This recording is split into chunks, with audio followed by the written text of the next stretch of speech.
అయితే ఈరోజు మన బైన్సపట్నంలో ఉన్నటువంటి అంబేద్కర్ స్టాచ్యూ ముందర భారతీయ బౌద్ధ మహాసభ సభ్యుల యొక్క ఆధ్వర్యంలో ఎస్సీ వర్గీకరణకు వ్యతిరేకంగా ఇయ్యాల అక్కడ ధర్నా కూర్చున్నారన్నమాట. ఇక ఈ కార్యక్రమంలో భాగంగానే ఏదైతే మన భారత రాజ్యాంగంకు వ్యతిరేకంగా ఆర్టికల్ 341కు వ్యతిరేకంగా మన సుప్రీంకోర్టు ఇచ్చినటువంటి తీర్పును తప్పుపడుతూ ఇక్కడ ఒకరోజు దీక్ష కూర్చున్నారన్నమాట.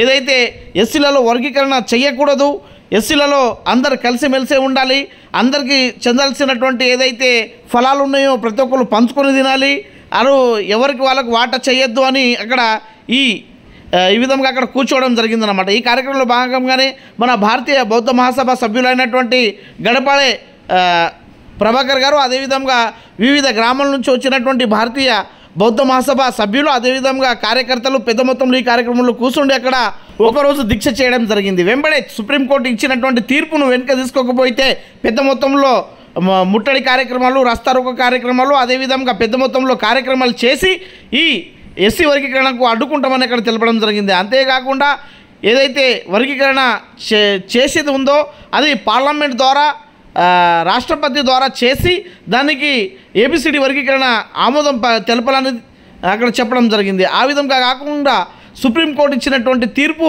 అది దాయకమైంది. ఎందుకంటే సుప్రీంకోర్టు అధికారం లేదు ఏబిసిడి వర్గీకరణ చేసేది, కేవలం పార్లమెంట్లో మాత్రమే దాని గురించి ఏబిసిడి వర్గీకరణ చేసే అధికారం ఉన్నది. కాబట్టి వెంబడే ఆ తీర్పును వెనుక తీసుకొని పార్లమెంట్ ద్వారా సరైన న్యాయం చేయాలని వాళ్ళు కోరడం జరిగింది. 1 ఆగస్టు 2024 రోజున ఎస్సీ వర్గీకరణ చేయాలని తీర్పు ఇచ్చారు. ఈ తీర్పుకు వ్యతిరేకిస్తూ ఈరోజు ఇక్కడ బైన్సపట్నంలో మనం అందరం కలిసి ఈ ధర్నా చేస్తున్నాం. మనకు అందరికీ తెలుసు, సుప్రీంకోర్టు తీర్పు ఏదైతే ఇచ్చిందో ఇది రాజ్యాంగానికి వ్యతిరేకంగా ఉంది. ఇది రాజ్యాంగంలో కల్పించిన ఆర్టికల్ 341కి అనుగుణంగా లేదు. కాబట్టి ఇది బ్యాక్వర్డ్ డోర్ నుంచి సుప్రీంకోర్టు మన రాష్ట్ర సర్కారులకు ఈ అధికారం కల్పించారు. కాబట్టి ఎస్సీ వర్గీకరణ చేయాలంటే కేవలం ఇది పార్లమెంట్కి అధికారం ఉంది. పార్లమెంట్లో బిల్ పాస్ అయినాక రాష్ట్రపతి గారి యొక్క సంతకం అయినాకనే వర్గీకరణ కానీ ఏదైనా మార్పులు చేర్పులు చేయదలుచుకుంటే అక్కడ 2/3 మెజారిటీతోని లోక్సభలో మరి రాజ్యసభలో బిల్ పాస్ అయ్యి ఆ బిల్ రాష్ట్రపతి గారికి చేరుకున్నాక రాష్ట్రపతి గారి సంతకం పెట్టినాకనే ఏదైనా మార్పులు చేర్పులు చేయొచ్చు. కానీ ఈ జడ్జిమెంట్లో సుప్రీంకోర్టు రాజ్యాంగం పాటించకుండా ఇష్టారీతిన వాళ్ళ యొక్క తీర్పు ఇవ్వడం జరిగింది. కాబట్టి ఈ తీర్పునికి మన గవర్నమెంట్ కూడా రేవంత్ రెడ్డి గారు ఏమన్నారు అసెంబ్లీలో, భారతదేశంలో అందరికన్నా ముందు నేను ఇది వర్గీకరణ అమలు చేస్తామని చెప్పారు.